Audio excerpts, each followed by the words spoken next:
Greetings, Paris here. The topic for today is vision boards. And I actually wanted to get on and support Meek, who will be facilitating a Kindred Queens event this coming week. She wants to provide the stars with some tools which will help them to be successful in the process of self-healing and cleansing and things like that. But she asked me to get on and talk about vision boards. And vision boards are a tool which will um, serve as inspiration and motivation and will help you achieve greater success overall. So this is a tool that you can use for the rest of your life. So I'm gonna start by talking to you about vision boards, showing you one of my personal vision boards, showing you a working vision board, and giving you tips as far as what I've learned about them so far. They're pretty popular. They're so popular, in fact, that we've gotten to the point where you can actually buy a vision board kit and have have someone give you a step-by-step of it. But there are plenty of videos on YouTube which will teach you how to make a vision board, an effective one which will help you achieve some goals relatively quickly. So this is my money vision board. Okay, so I'm just gonna sweep it from one side to the other. And if you look closely, you'll see pictures of me. And the pictures that I have on this vision board of me are in the center. And they're in the center because you want, and the reason you want to have pictures of yourself in the center is because you want to see yourself surrounded by your desires. So on my vision boards, I have pictures of things that represent abundance. This is a success, money, wealth, abundance, and prosperity vision board. And I have one for health. I have one for relationships. I have one for wardrobe. I have one for for things that I'm currently working on. So I call it a working vision board, which I'll show you in a few seconds. So here are some tips on how to create an effective vision board. First of all, you want to have your picture in the center or anywhere else, definitely in the center, but you can have other pictures of yourself as well.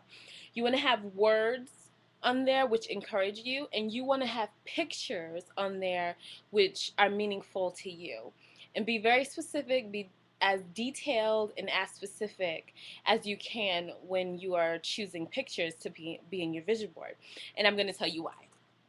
So over in the corner here, we have a laptop or a couple laptops and a camera. And when I did this vision board, I didn't have a laptop or a camera anymore because I broke my camera. I had it for 4 years. It was a wonderful camera, and I broke it.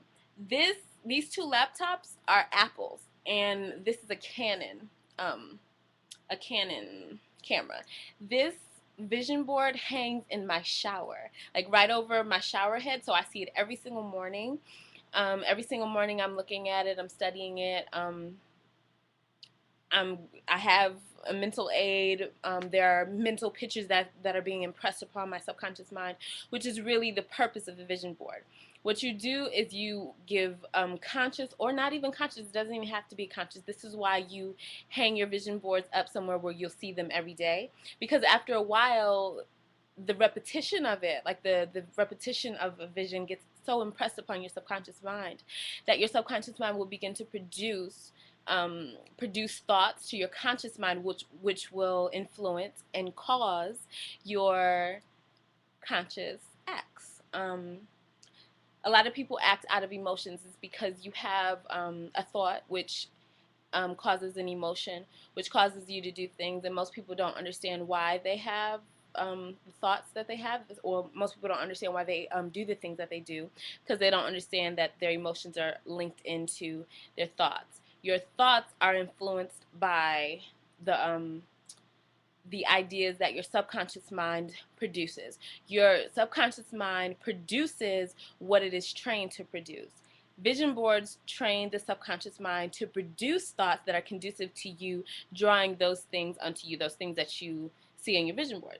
So my first experience with this and how I came to understand this in my reality was when I went out to buy a laptop. I didn't know what kind of laptop I wanted. I just knew I wanted a laptop, something I could carry around with me. Ended up buying an Apple. Had no intention of buying an Apple. Had a friend who was talking about an Apple for a while, and it didn't even register that there's an Apple. There are two Apple laptops on my vision board. I didn't even realize that they were Apples until I noticed that it's basically the same setup as a Mac. And then maybe a couple weeks before that, I bought a, a point and shoot, and it was a Canon, which is what this is here.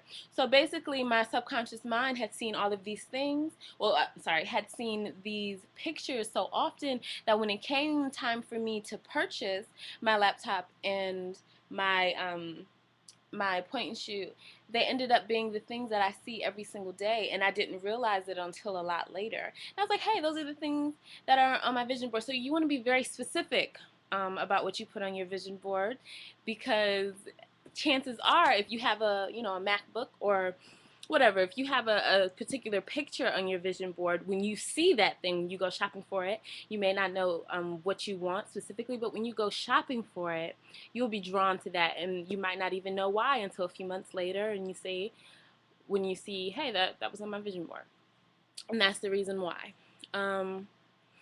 Yeah, so now I want to show you my working vision board, and I have to pick up my laptop, which is what I'm on right now. Let's unplug it. Okay, so this is my working vision board. And again, you see a picture of me. It's behind the feathers. A picture of me in the center. I have business card of a place I wanted to work at. A business card of a business I want to support. You see a woman laying in bed sleeping, a woman getting a massage, a woman meditating, another massage. The next car I want to get. Me when I was a child. Abracadabra, in other words, like life is sweet and a journey lies within and things that are inspirational to me. You see a woman with her own style. She has she has fairy wings on. A woman of her personal style. A woman with a whole bunch of guy friends, but who maintains her autonomy. You have a woman doing her own thing, walking down a busy street in a bathing suit, but someone who just stands apart. I have a $50 bill on my vision board because I love $50 bills, even more than Benjamin's. You have another woman with another MacBook, actually. To me, she's laying on top of a bookcase, and to me, she's writing her book. The program I'm going into for grad school, a couple of my favorite stars, and Women Saving Money, other things like that. So a working vision board is different from a regular vision board in that this one's laminated, this one is fixed. It's not going to change at all. But a working vision board is something that you can change out your pictures as you go along, which I've found to be relatively fun. Like I have to take down some things from that one and change some things out. So here are the ideas that I'm presenting to you. You can have fixed vision boards, which you eventually get laminated. You can have working vision boards, which are cork boards. You can change the pictures out periodically as you reach some goals. You can take some down. Any vision board you have, you want it to have a border. And what this says to the subconscious mind is that these things are coming into form. Okay? You want to have a picture of yourself definitely in the center of your vision board, but anywhere else. And this says to the subconscious mind that I am surrounded by my desires, my manifested desires. You want to have pictures that are very specific, that represent whatever you're trying to manifest. So if you have an abundance vision board, if a refrigerator full of food represents abundance to you, then you want a refrigerator full of food, a picture of a refrigerator full of food on your vision board. You can take pictures of yourself. You can cut them out of magazines. You can use these little postcards that you get from Barnes and Noble. You can put any pictures on there, business cards. Just get as creative as you want to. You can write out words of inspiration for yourself to put them on there. And if you need more assistance, then you can ask me or ask Meek. and we'll be glad to assist you. Also, just do some research on YouTube. Look around. I actually found this really cool video a few minutes ago by a girl named Simone, a woman named Simone. Her channel is called Nourish You 23. Awesome. Chanel Cooper Sykes has some things going on too. So just be encouraged and know that you can do this, and it is a wonderful tool to train your subconscious mind to produce thoughts to your conscious mind, which will cause you to act in a certain way, which will be conducive to manifesting and bringing those things which you desire into your life. I hope this helps. Shout out to Meek. Thank you so much for allowing me to be a part of your show tonight. Many blessings to you, and I hope to talk to you all soon.